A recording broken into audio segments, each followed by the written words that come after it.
माननीय नरेंद्र मोदी जी।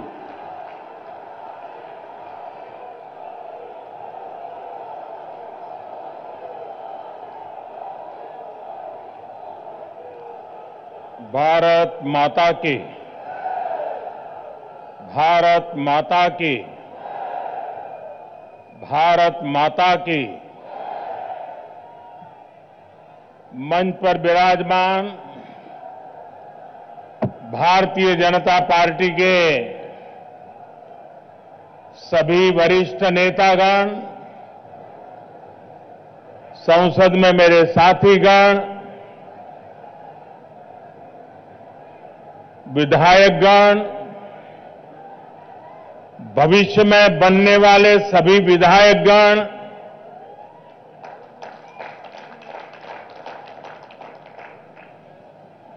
और विशाल संख्या में पधारे हुए दिल्ली के मेरे प्यारे भाइयों और बहनों, दिल्ली में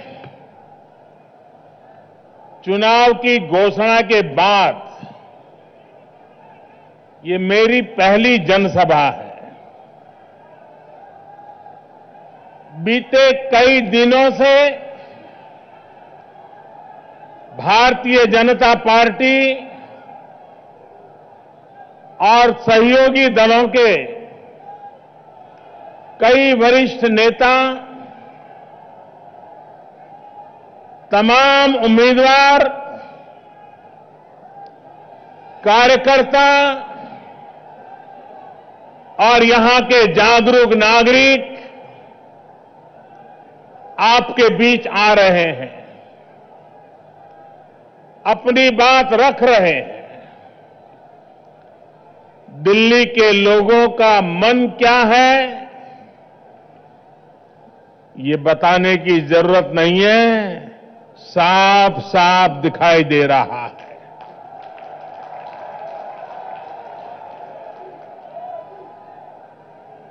साथियों, लोकसभा के चुनाव में दिल्ली के लोगों के एक एक वोट ने भारतीय जनता पार्टी की ताकत बढ़ाई। सातों की सातों सीटें देकर दिल्ली के लोगों ने तब भी बता दिया था कि वो किस दिशा में सोच रहे हैं। दिल्ली के लोगों के वोट ने देश बदलने में बहुत बड़ी मदद की है। अब दिल्ली के लोगों का वोट अपनी दिल्ली को भी बदलेगा और आधुनिक बनाएगा, सुरक्षित बनाएगा, यहां रहने वाले लोगों का जीवन और आसान बनाएगा। साथियों, दिल्ली सिर्फ एक शहर नहीं है, बल्कि दिल्ली ये हमारे हिंदुस्तान की धरोहर है। ये भारत के भिन्न भिन्न रंगों को एक जगह समेटे हुए एक जीवित परंपरा है। ये दिल्ली सबका सत्कार करती है, सबको स्वीकार करती है। बंटवारे के बाद जो लोग यहां आए, देश के अलग अलग हिस्सों से अपने सामर्थ्य को आजमाने जो लोग यहां आए, हर किसी हिंदुस्तानी को दिल्ली ने दिल में जगह दी है। जो यहां बस गए, उन्होंने भी पूरे तन, मन और श्रम से दिल्ली को आज यहां पहुंचाया है। दिल्ली के विकास में हर दिल्ली वासी के पसीने की महक है। ये चुनाव दिल्ली के इसी गौरव को 21वीं सदी की पहचान और शान देने का संकल्प है। ये चुनाव एक ऐसे दशक का पहला चुनाव है जो 21वीं सदी के भारत का और 21वीं सदी में भारत की राजधानी का भविष्य तय करने वाला है। और इसलिए 8 फरवरी को पड़ने वाला वोट सिर्फ सरकार बनाने के लिए नहीं, इस दशक में दिल्ली के विकास को नई ऊंचाई पर पहुंचाने के लिए होगा। और ये काम कौन कर सकता है? वो भारतीय जनता पार्टी जो अपने हर संकल्प को पूरा करती है, जो कहती है वो करती है।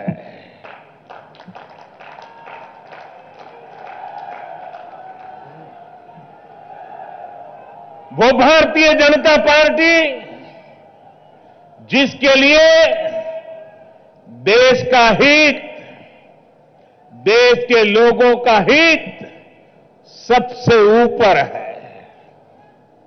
वो भारतीय जनता पार्टी जो नेगेटिविटी में नहीं, पॉजिटिविटी में भरोसा रखती है। साथियों, हमारे लिए देश का हित सबसे बड़ा है। देश के लिए किए गए संकल्प सबसे बड़े हैं। इन संकल्पों को पूरा करने के लिए हम दिन रात एक कर रहे हैं। देश के सामने जो दशकों पुरानी चुनौतियां थी, उसे सुलझा रहे हैं, दूर कर रहे हैं। यहां दिल्ली में ही एक बहुत बड़ी समस्या थी, अवैध कॉलोनियों की। आजादी के बाद से ही किसी न किसी रूप से ये मामला लटका हुआ था। वोट के लिए वादे किए जाते थे, तारीख दी जाती थी, लेकिन समस्या को सुलझाता कोई नहीं था।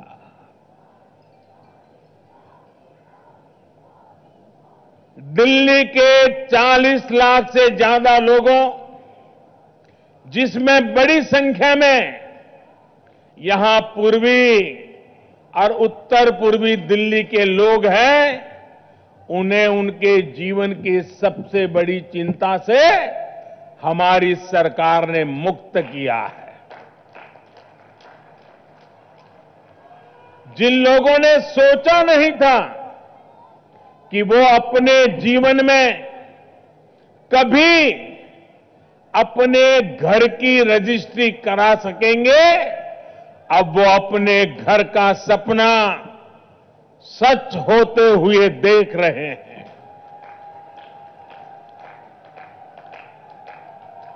ये दिल्ली के लोगों से भाजपा का वादा था। उस वादे को हमने निभाया, हमने उसे पूरा करके दिखाया। तमाम रोड़ों के बावजूद, रुकावटें डालने वालों ने कोई कमी नहीं रखी, लेकिन इन सब के बावजूद संसद से सीधे कानून बनाकर भाजपा के नेतृत्व वाली केंद्र सरकार ने दिल्ली को यह अधिकार दे दिया है।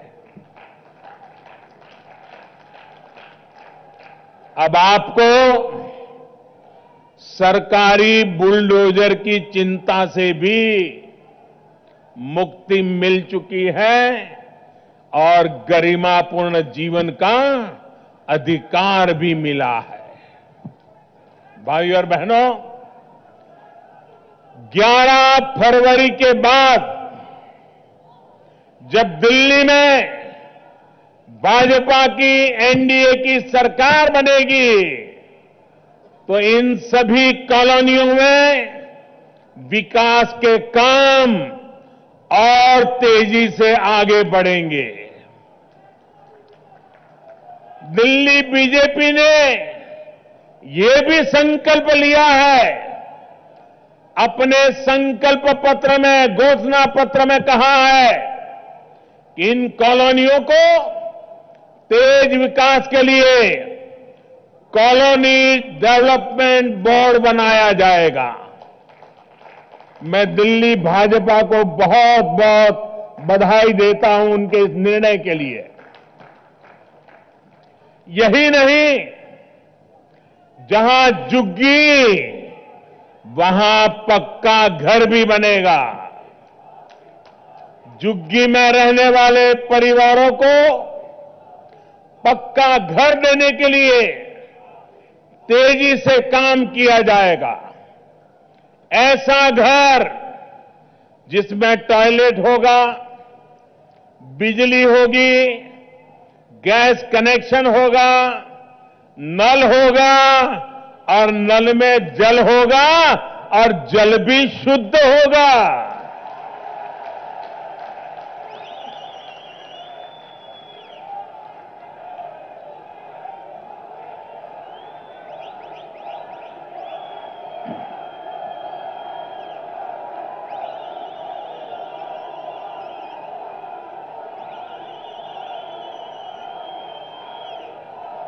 साथियों, ये 2022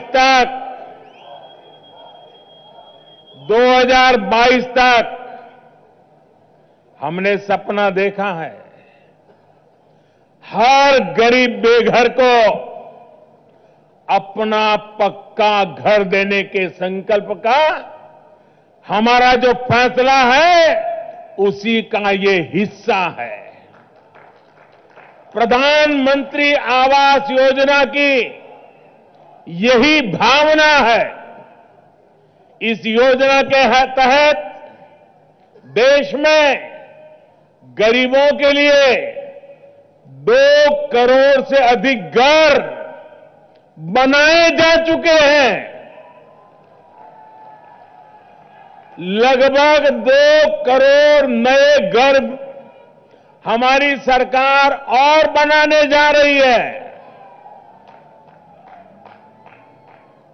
भाइयों बहनों, दुनिया के लोग जब 2 करोड़ घर शब्द सुनते हैं ना तो चौंक जाते हैं।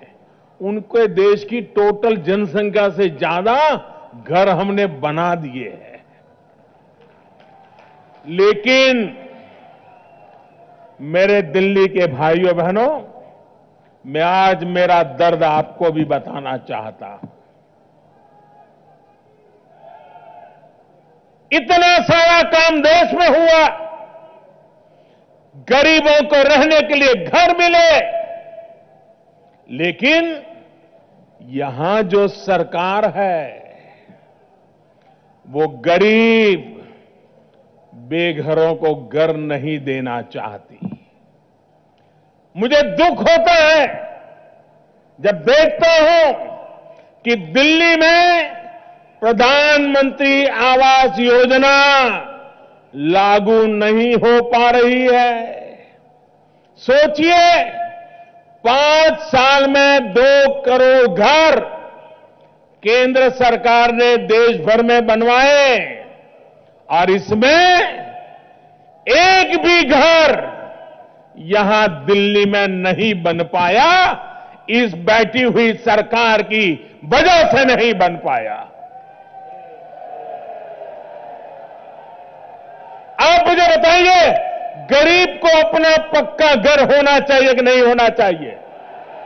गरीब को रहने के लिए छत होनी चाहिए कि नहीं होनी चाहिए?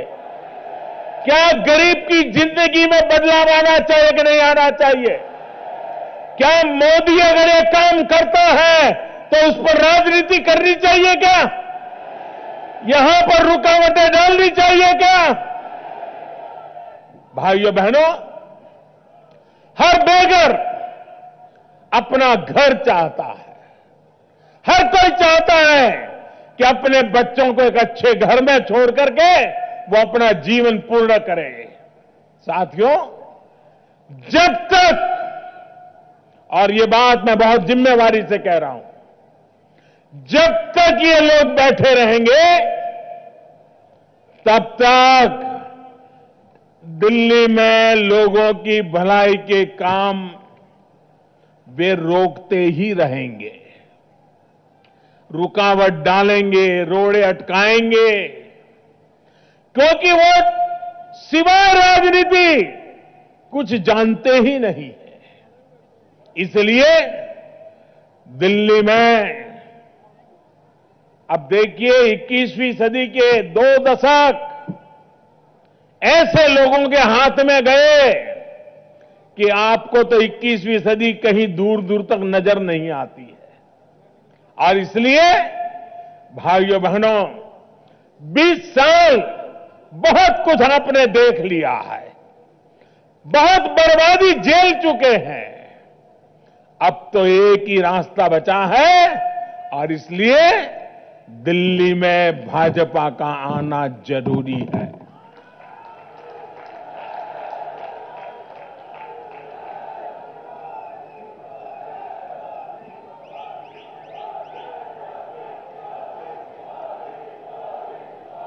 जब दिल्ली में भाजपा की एनडीए की सरकार बनेगी तो जो देश भर में हमारा काम चल रहा है, बेघरों को पक्का घर देने का, वो काम हम दिल्ली में भी आसानी से कर पाएंगे।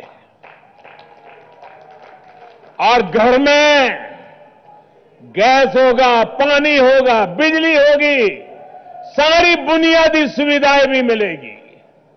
साथियों, 21वीं सदी का भारत नफरत की राजनीति से नहीं, विकास की राष्ट्रनीति से चलेगा।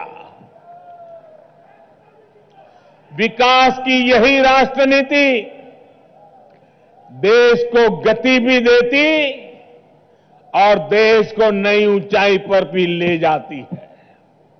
आज देश के इतिहास में पहली बार हुआ है जब विपक्ष को किसी सरकार से शिकायत है, और आजकल मेरे लिए शिकायत क्या है, कभी कभी हमारे मित्र भी कहते हैं और हमारे विरोधी तो दिन रात कहते हैं, शिकायत क्या है? अरे कहते मोदी जी इतनी जल्दी क्या है, इतनी तेजी से काम क्यों कर रहे हो? अरे जरा धीरे धीरे चलो, थोड़ा आराम करो, इतनी तेजी से एक के बाद एक बड़े फैसले क्यों ले रहे हो?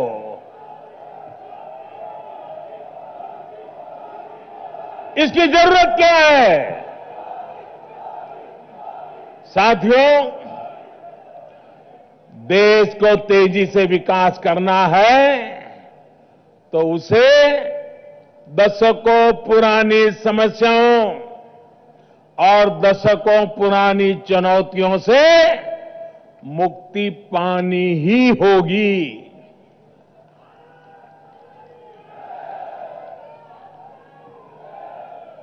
आपने देखा होगा, घर में भी दिवाली के समय अगर दीवार को रंग लगाना है तो पहले पुराना जो कुछ भी है उखाड़ करके निकालते हैं कि नहीं निकालते हैं? तब जाकर के नया रंग भी लगता है ना। हर कोई पुरानी जो बुराइयां हैं, कठिनाइयां हैं, बंधन है, उससे मुक्ति पहले लेनी ही पड़ती है। और पूरे देश की यही अपेक्षा है, यही जनादेश है। और दिल्ली और देश के इसी आदेश पर हम काम कर रहे हैं। भाइयों और बहनों, मैं जरा थोड़ी झलक दिखाना चाहता हूं आपको, काम कैसे होता है और तेज गति से क्यों करना पड़ रहा है। एक के बाद एक बड़े फैसले क्यों लेने पड़ रहे हैं। अब आप देखिए,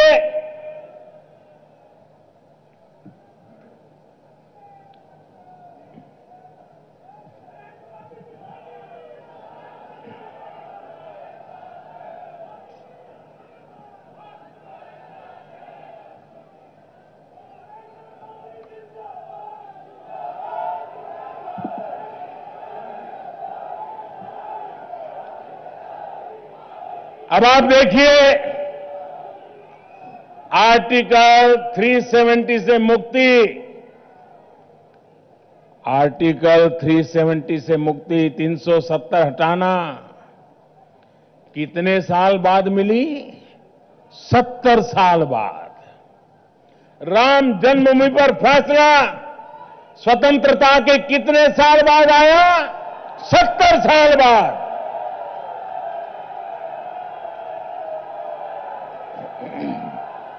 करतारपुर साहिब कॉरिडोर कितने साल बाद बना? 70 साल बाद। भारत बांग्लादेश, पुराना पाकिस्तान सीमा विवाद कितने साल बाद हल हुआ?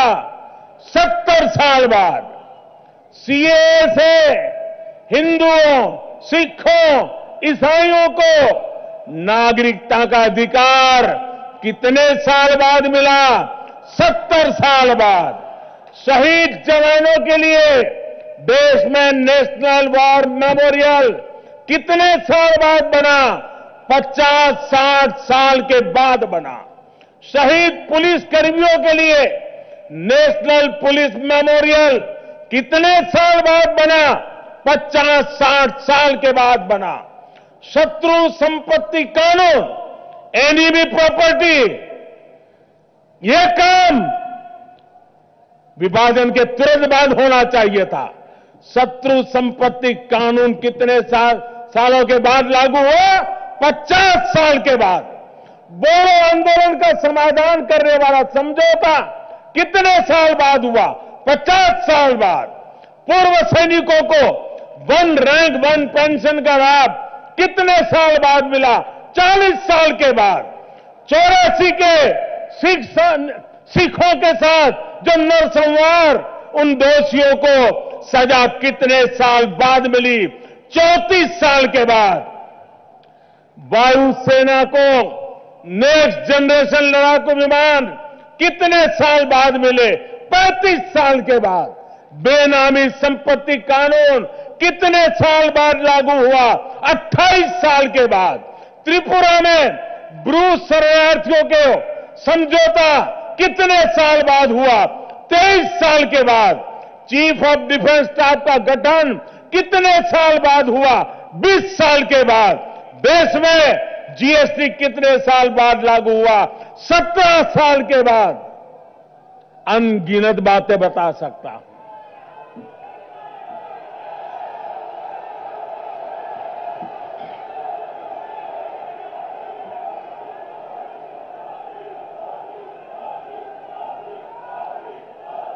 सुनकर के आपको भी लगता होगा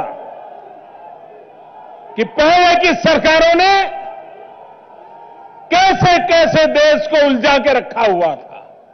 आप मुझे बताइए, क्या मुझे भी ऐसे ही चलना चाहिए कि समस्याओं को सुलझाना चाहिए? सुलझाना चाहिए कि नहीं सुलझाना चाहिए? साथियों, ये फैसले पहले भी लिए जा सकते थे। ये समस्या पहले भी सुलझाई जा सकती थी, लेकिन जब स्वार्थ नीति ही राजनीति का आधार हो, तो फैसले टलते भी हैं और अटकते भी हैं। आज देश इस पहचान से आगे बढ़ चला है। आज देश में अटके और लटके विवादों और विषयों का समाधान तो हो ही रहा है। कई ऐसे फैसले भी लिए गए जो पहली बार हुआ है। पहली बार लाल बत्ती के रौब से भारतीयों को मुक्ति देने का काम किया है। पहली बार सामान्य वर्ग के गरीबों को आरक्षण का अधिकार मिला। पहली बार 5 लाख रुपए तक की आय पर इनकम टैक्स जीरो हो गया। पहली बार काले धन की हेराफेरी करने वाली 3.5 लाख संदिग्ध कंपनियों को ताला लग गया। पहली बार उद्यमियों को बिजनेस से सम्मानजनक एग्जिट का मार्ग देने वाला आईबीसी कानून बना। पहली बार देश के हर किसान परिवार के बैंक खाते में सीधी मदद पहुंची। पहली बार किसानों, मजदूरों, छोटे व्यापारियों को पेंशन की सुविधा मिली। पहली बार 50 करोड़ गरीबों को 5 लाख रुपए तक के मुफ्त इलाज की सुविधा मिली। पहली बार 10 करोड़ गरीब परिवारों तक टॉयलेट की सुविधा पहुंची। पहली बार 8 करोड़ गरीब बहनों की रसोई में गैस का मुफ्त कनेक्शन पहुंचा। पहली बार 2.5 करोड़ से ज्यादा लोगों के घर में बिजली कनेक्शन पहुंचा। पहली बार नाबालिगों से रेप करने के केस में फांसी की सजा का प्रावधान हुआ। पहली बार मुस्लिम बहन बेटियों को 3 तलाक से जुल्म और ज्यादती से मुक्ति मिली। और पहली बार देश को लोकपाल भी मिला। वैसे देश के लोगों को तो लोकपाल मिला, लेकिन दिल्ली के लोग आज भी लोकपाल का इंतजार कर रहे हैं। इतना बड़ा आंदोलन, इतनी बड़ी बड़ी बातें, उन सब का क्या हुआ? साथियों, जब नीयत साफ होती है तभी फैसले लिए जाते हैं, तभी सही विकास हो पाता है। 21वीं सदी में दिल्ली का विकास और तेज गति से हो, आधुनिक इंफ्रास्ट्रक्चर हो, ट्रांसपोर्ट के आधुनिक साधनों का विस्तार हो, आधुनिक शिक्षा व्यवस्थाएं हो, दिल्ली सुरक्षित हो, दिल्ली समृद्ध हो, यही हमारी प्राथमिकता है। साथियों, शनिवार को जो बजट आया है वो इस साल के लिए ही नहीं बल्कि इस पूरे दशक को दिशा देने वाला है।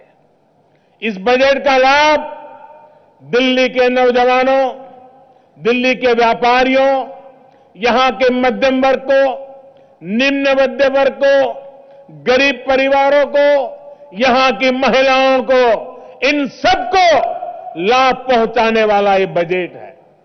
बजट में infrastructure, MSME sector, textile sector और टेक्नोलॉजी पर बहुत ज्यादा जोर दिया गया है और ये सभी दिल्ली के विकास और रोजगार के नए अवसर बनाने से सीधे जुड़े हुए क्षेत्र हैं। साथियों, बजट में युवाओं के रोजगार से जुड़े एक बड़े रिफॉर्म का ऐलान किया गया है। ये रिफॉर्म है नॉन गैजेटेड सरकारी नौकरियों में अलग अलग एग्जाम की परेशानी से अब युवाओं को मुक्ति दिलाने का काम। केंद्र सरकार की भर्तियों में इंटरव्यू खत्म करने से करप्शन पर चोट हुई। अब इस नए कदम से युवाओं की बहुत बड़ी टेंशन समाप्त होगी। साथियों, अभी तक सरकार की ग्रुप बी और सी की जितनी भी भर्तियां निकलती है उनके लिए अलग अलग एग्जाम देने पड़ते हैं। और यहां दिल्ली में तो अनेक ऐसे इलाके हैं जहां देश भर से आए अनेक युवा अलग अलग परीक्षाओं की तैयारी के लिए कोचिंग लेते हैं।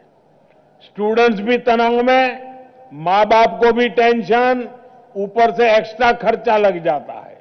भाइयों और बहनों, अब एक ही कॉमन ऑनलाइन एग्जाम से ही एक ही परीक्षा ली जाएगी और उसके आधार पर ही अलग अलग सेवाओं में जाने का रास्ता खुलेगा। रेलवे में जाना है, बैंक में जाना है, सरकारी किसी व्यवस्था में जाना है, एक ही व्यवस्था से रास्ते खुल जाएंगे। इसी व्यवस्था के देखरेख के लिए नेशनल रिक्रूटमेंट एजेंसी का गठन किया जा रहा है। साथियों, दिल्ली के व्यापारियों के साथ, यहां के कारोबारियों के साथ भाजपा का बहुत पुराना भी रिश्ता है और बहुत करीबी रिश्ता भी है। भाजपा का हमेशा से प्रयास रहा है कि व्यापारियों की दिक्कतें कम हो, उनके परेशानी कम हो और वो खुलकर अपना काम कर पाए। यहां के व्यापारियों को आसानी से लोन मिले, जल्दी से जल्दी लोन मिले, कैश फ्लो में दिक्कत न हो, इसके लिए बीते वर्षों में हमने अनेक कदम उठाए हैं। अब इस बार के बजट में एक और बड़ा निर्णय लिया गया है। साथियों, अभी तक 1 करोड़ रुपए तक के टर्नओवर वाले लघु उद्योगों को, व्यापारियों को ऑडिट कराना पड़ता था, चार्टर्ड अकाउंटेंट से ऑडिट करवाना पड़ता था। अब इस सीमा को 5 करोड़ रुपए तक बढ़ाया दिया गया है। इसका मतलब हुआ कि पहले 1 करोड़ तक आपको चार्टर्ड अकाउंटेंट को पैसा देना पड़ता था, सीए की रिपोर्ट लेनी पड़ती थी। अब 5 करोड़ तक ये कोई खर्चा करने की जरूरत नहीं है। ये सरकार का देश के उद्यमियों पर, दिल्ली के लाखों व्यापारियों, कारोबारियों पर विश्वास का ही ये जीता जागता उदाहरण है। अब 5 करोड़ तक के टर्नओवर पर व्यापारी जो कहेंगे उतना हमारे लिए काफी होगा। अब न दिल्ली और न ही देश के व्यापारियों को सीए ढूंढना पड़ेगा, न ही ऑडिट पर खर्च करना पड़ेगा। अब सारी प्रक्रिया और सरल कर दी गई है। साथियों, दिल्ली समेत देश के व्यापारियों की एक पुरानी शिकायत रही है कि उन्हें टैक्स अथॉरिटीज के बहुत दबाव का सामना करना पड़ता है। इसी को देखते हुए हमने पिछले साल इनडायरेक्ट टैक्स सेटलमेंट स्कीम शुरू की थी। इस स्कीम ने अनेकों व्यापारियों को कानूनी केसों से मुक्ति दिला दी, बचा लिया। इसके बाद से ये भी मांग होने लगी कि ऐसी ही कोई स्कीम डायरेक्ट टैक्सेस के लिए शुरू की जाए। इस बजट में हमने व्यापारियों की, कारोबारियों की ये मांग भी पूरी कर दी है। अब डायरेक्ट टैक्स सेटलमेंट स्कीम के बाद लघु और मध्यम उद्योग के उद्योगियों की उनके कामकाज में उनकी शक्ति केस लड़ने में, कोर्ट कचहरी के चक्कर काटने में, दफ्तरों में चक्कर काटने में, ये सब खत्म हो जाएगा। लेकिन बल्कि अपना वो बिजनेस आगे बढ़ाने के लिए अपनी ऊर्जा लगा पाएंगे। साथियों, व्यापारियों को टैक्स विभाग के इंस्पेक्टर परेशान ना कर सके, इसके लिए सरकार द्वारा मानवीय दखल यानी ह्यूमन इंटरफेस को खत्म किया जा रहा है। आधुनिक टेक्नोलॉजी की मदद से हमारी सरकार ऐसी व्यवस्था बना रही है जिसमें टैक्स अफसर सीधे व्यापारी से संपर्क ही नहीं कर पाएंगे और जिनसे करेंगे भी अफसरों को ये पता ही नहीं चलेगा कि ये व्यापारी किस शहर का है, कौन है। इस नई व्यवस्था से भी व्यापारियों की बहुत बड़ी टेंशन खत्म होने वाली है। सब कुछ ऑनलाइन होने वाला है। अगर दिल्ली का कोई मामला है, दिल्ली के अफसरों को भी मालूम नहीं होगा, वो ऑनलाइन कहीं गुवाहाटी में चेक होता होगा, कहीं ऑनलाइन जोधपुर में चेक होता होगा और कागज देख करके निर्णय होंगे, चेहरा देख करके, जेब देख करके काम करने के तरीके कभी नहीं चलेंगे।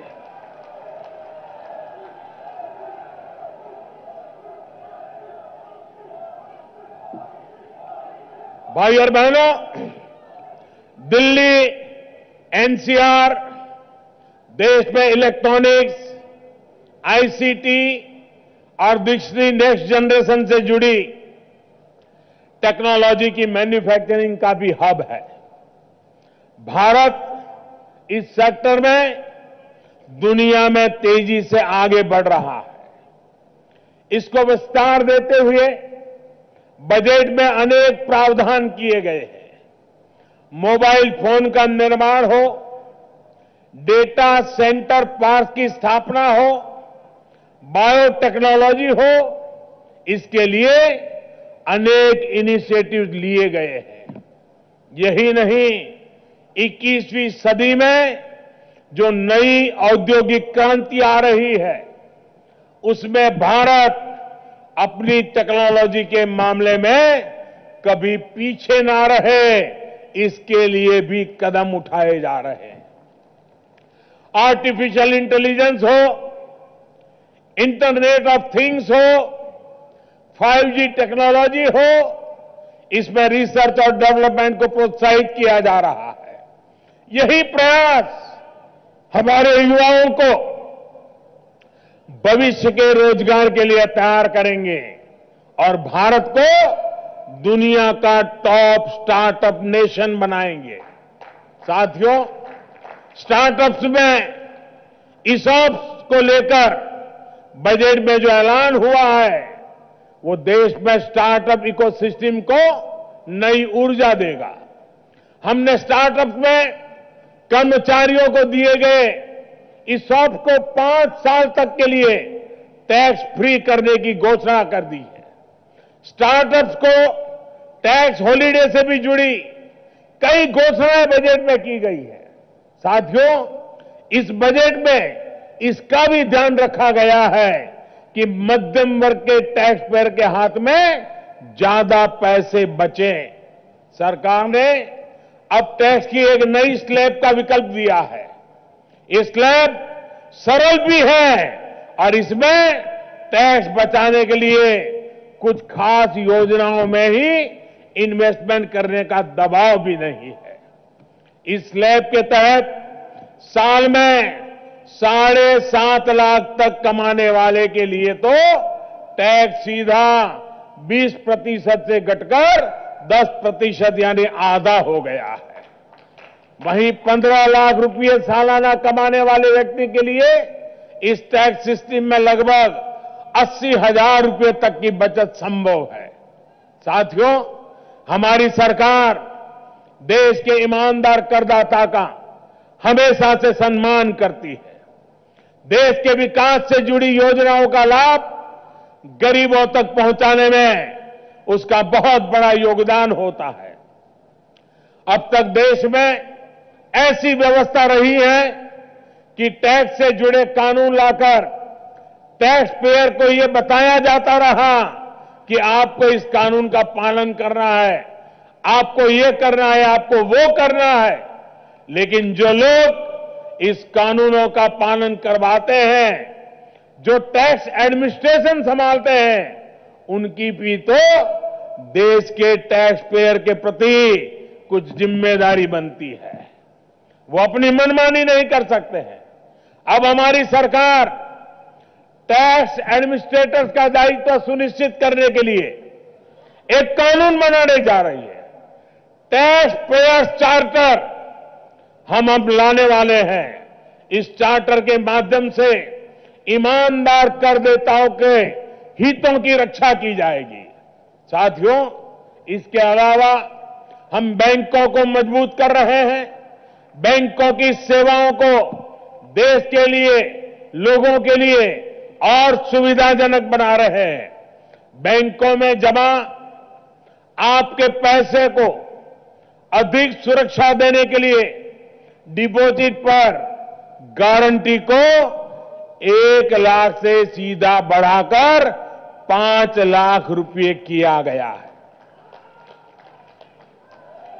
मध्यम वर्ग का व्यक्ति, गरीब व्यक्ति, सीनियर सिटीजन अपनी बचत के पैसे बैंक में जमा करता है, ब्याज का भरोसे गुजारा करता है, और बैंक में कोई गड़बड़ हो जाए तो लोग बता देते हैं आपको 1 लाख रुपया मिलेगा, अगर आपका 3 लाख है तो नहीं मिलेगा। हमने कानून बदल दिया है, 5 लाख रुपये तक वो पैसे लेने का हकदार बनेगा और वो पैसे मिलेंगे, और इसके कारण अधिकतम डिपॉजिटर को सुरक्षा मिल जाएगी। साथियों, जीएसटी की वजह से गरीब और मध्यम वर्ग के जरूरत की लगभग 99% चीजों पर पहले ही टैक्स कम हो गया है। पहले औसत जीएसटी रेट 14.4% था, अब इसे और कम करते हुए 11.8% ले आया गया है। इस वजह से गरीबों के, मध्यम वर्ग के करीब 2 लाख करोड़ रुपए सालाना बच रहे हैं। 2 लाख करोड़ रुपए।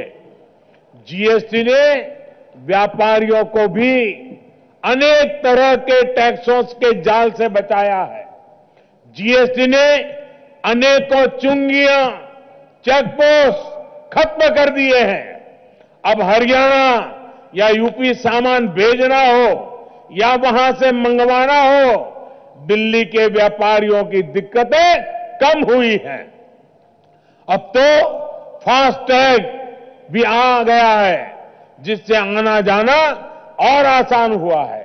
साथियों, कपड़ा उद्योग यानी टेक्सटाइल दिल्ली में भी और देश के भी सबसे बड़े एम्प्लॉयर में से एक है। बीते 3 दशक से मांग हो रही थी कि मैन मेड फाइबर का निर्माण भारत में हो। इसके लिए उसके रॉ मटेरियल्स के ड्यूटी स्ट्रक्चर में बदलाव किया जाए। इस बजट में ये बहुत बड़ा रिफॉर्म किया गया है। इसी तरह टेक्निकल टेक्सटाइल का लाभ भी दिल्ली के लोगों को मिलने वाला है। साथियों, उद्योग के विस्तार का और रोजगार के नए अवसर बनाने का सीधा संबंध आधुनिक इंफ्रास्ट्रक्चर से है। इसी को ध्यान में रखते हुए अगले 5 साल में 100 लाख करोड़ रुपए से अधिक का इंफ्रास्ट्रक्चर देश में बनाया जाएगा। इसमें हाईवे बनेंगे, एक्सप्रेसवे होंगे, मेट्रो लाइन होगी, रैपिड इकोनॉमिक कॉरिडोर होंगे, वाटरवेज होंगे, नए एयरपोर्ट होंगे। इस बजट में दिल्ली में रैपिड ट्रांजिट सिस्टम के लिए लगभग 2,500 करोड़ रुपए की व्यवस्था भी की गई है। दिल्ली मेरठ दिल्ली गुड़गांव, अलवर और दिल्ली पानीपत कॉरिडोर हो या फिर दिल्ली मुंबई इंडस्ट्रियल कॉरिडोर, इससे दिल्ली को बहुत लाभ होगा। इससे उद्योग और रोजगार तो बढ़ेंगे ही, दिल्ली से होकर गुजरने वाली गाड़ियां भी और उसके कारण भीड़ भी कम होगी। साथियों, दिल्ली और देश के अन्य शहरों में प्रदूषण की स्थिति से निपटने के लिए भी सरकार गंभीरता से प्रयास कर रही है। इस साल के बजट में 4400 करोड़ रुपए शहरों में प्रदूषण को कम करने के लिए रखे गए हैं। साथियों, मिडिल क्लास और गरीबों को सस्ता और उत्तम स्वास्थ्य देने के लिए भी इस बजट में व्यवस्था की गई है। अब दिल्ली और देश के हर जिले में जन औषधि केंद्र खोला जाएगा। इन दुकानों में डायबिटीज से लेकर दूसरी गंभीर बीमारियों की 2000 दवाइयां बाजार से बहुत सस्ते दामों पर मिलती है। साथियों, चाहे दवाइयां सस्ती करना हो, हार्ट के स्टेंट और नी रिप्लेसमेंट जैसे उपकरणों को बहुत सस्ता करना हो, या फिर जिला अस्पतालों में मुफ्त डायलिसिस कार्यक्रम हो, इससे हर साल हजारों रुपये की बचत गरीब और मध्यम वर्ग को हो रही है। लेकिन अफसोस, दिल्ली के लोगों के साथ स्वास्थ्य जैसे गंभीर विषय में भी राजनीति की गई है। यहां दिल्ली में आयुष्मान भारत योजना को लागू ही नहीं होने दिया जा रहा है। दिल्ली के केंद्र सरकार के अस्पतालों में गरीबों का 5 लाख रुपए तक का मुफ्त इलाज हो सकता है, लेकिन राज्य सरकार के अस्पतालों में नहीं। दिल्ली के गरीब और मध्यम वर्ग से ऐसी क्या दिक्कत है?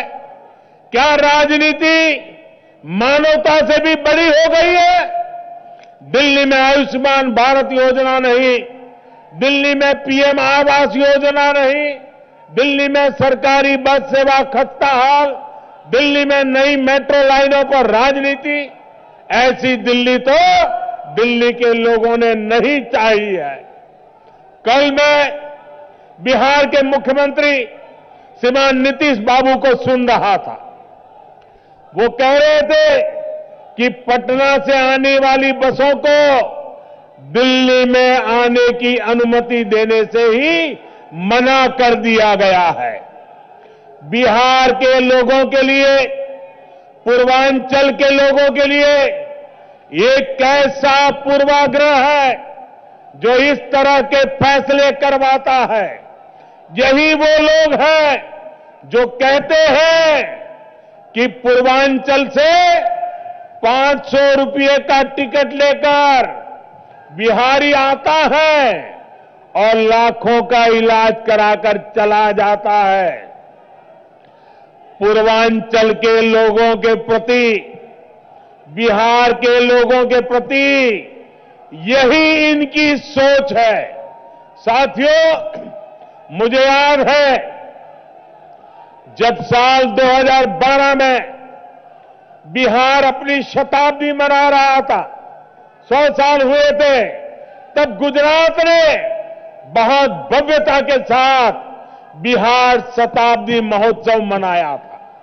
बिहार से आने वाले, पूर्वांचल से आने वाले अपने साथियों को सम्मानित किया था।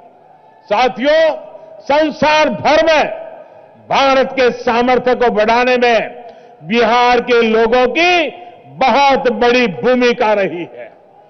दिल्ली हो या देश का कोई भी कोना, हर प्रोफेशन में बिहार के लोग सर्वोत्तम करते दिखेंगे। लेकिन उनसे भी ऐसी नफरत हो रही है। बिहार के लोगों के लिए, पूर्वांचल के लोगों के लिए ऐसी दुर्भावना, दर्द होता है दिल में।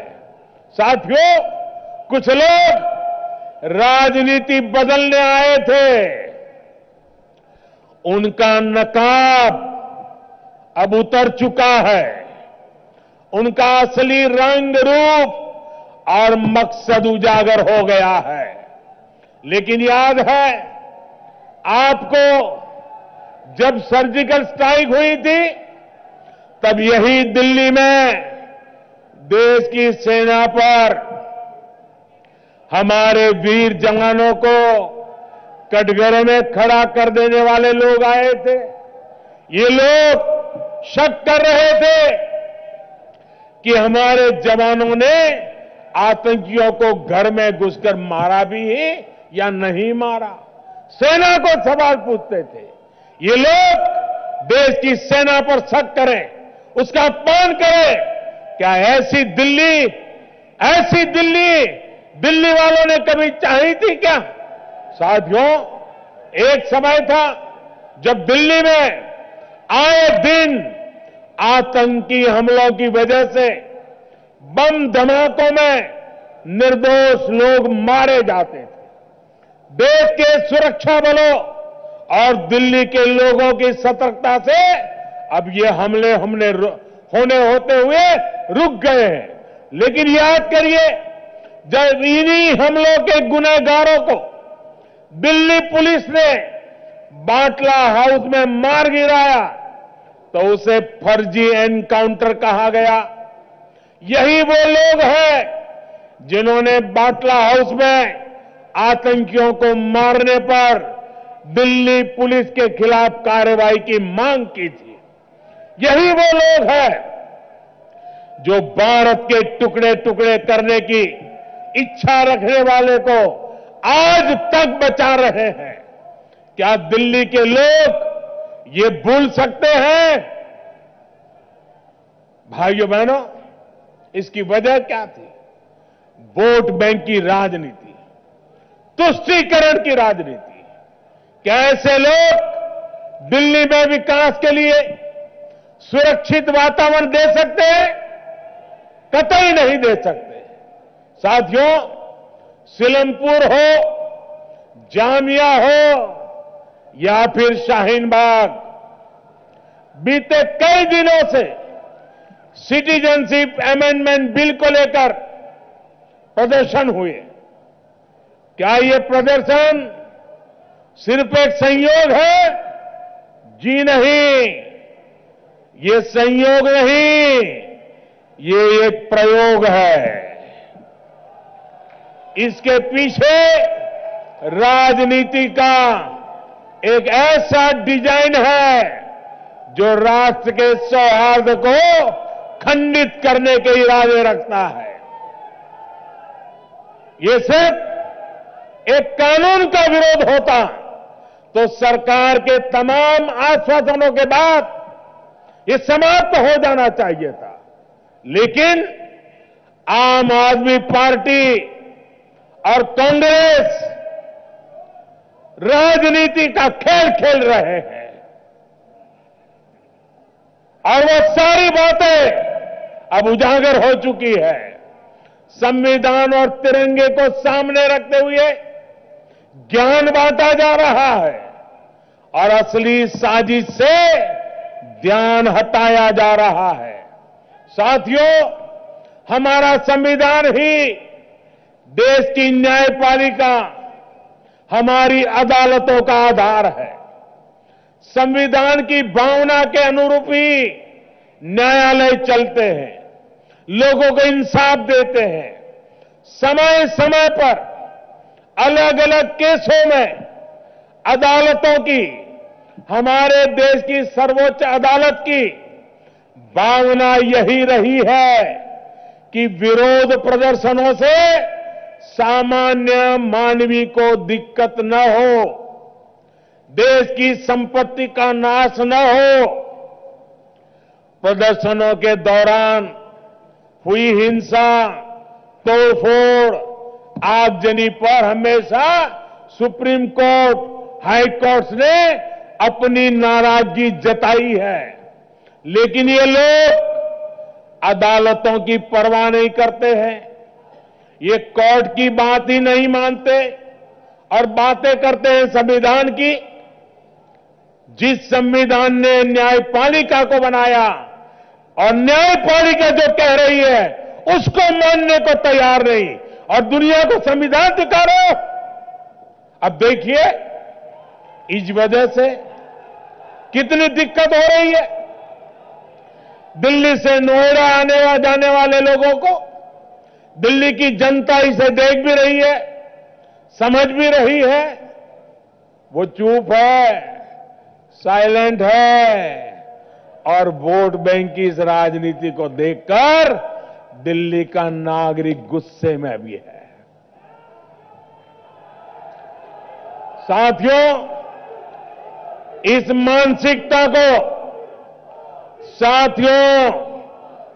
मानसिकता को यही रोकना जरूरी है। साजिश रचने वालों की ताकत बढ़ी तो फिर कल किसी और सड़क, किसी और गली को रोका जाएगा। हम दिल्ली को इस अराजकता में नहीं छोड़ सकते। इसको रोकने का काम सिर्फ दिल्ली के लोग कर सकते हैं। भाजपा को दिया हर वोट ये करने की ताकत रखता है, वही कर सकता है। साथियों, हमारी सरकार अपने कर्तव्यों को निभाने के लिए पूरी निष्ठा से काम कर रही है। दिल्ली में भाजपा के नेतृत्व में राज्य सरकार बनने के बाद दिल्ली और यहां के लोगों के विकास को और तेज किया जाएगा। दुकानों, दफ्तरों को फ्री होल्ड कराने से जुड़े फैसले हो, सीलिंग पर प्रशासनिक और कानूनी कदम हो या फिर दिल्ली को पानी के टैंकर और कचरे के ढेरों से मुक्त करने का अभियान, पूरी ताकत से इन क्षेत्रों में काम होगा। 8 फरवरी को दिल्ली को और सुरक्षित बनाने के लिए, दिल्ली को और समृद्ध बनाने के लिए, दिल्ली बदलने के लिए कमल का बटन दबाइए, शान से कमल खिलाइए। 8 फरवरी को दिल्ली के लोगों को भारी संख्या में घर से निकलना है, भाजपा को वोट देना है, एनडीए को वोट देना है। विधानसभा चुनाव में भाजपा उम्मीदवारों को मिला दिल्ली के लोगों का वोट केंद्र में मेरी शक्ति भी बढ़ाएगा। भाइयों बहनों, 8 तारीख को ठंड कम हो या अधिक, अब दिल्ली बदलना है। अब दिल्ली को आगे ले जाना है। 21वीं सदी का दिल्ली बनाने की शुरुआत अब तीसरे दशक में करने की नौबत आई है और इसलिए हम सबको घर घर जाकर के लोगों को साथ लेना है, 8 फरवरी को वोट देना है। मैं फिर एक बार आप सभी का और सभी उम्मीदवारों को बहुत बहुत शुभकामनाएं देते हुए, आप इतनी बड़ी मात्रा में हमें आशीर्वाद देने के लिए आए, हमारे उम्मीदवारों को आशीर्वाद देने के लिए आए, इसके लिए मैं आप सबका आभार व्यक्त करता हूं। मेरे साथ बोलिए, भारत माता की, भारत माता की, भारत माता की। बहुत बहुत धन्यवाद।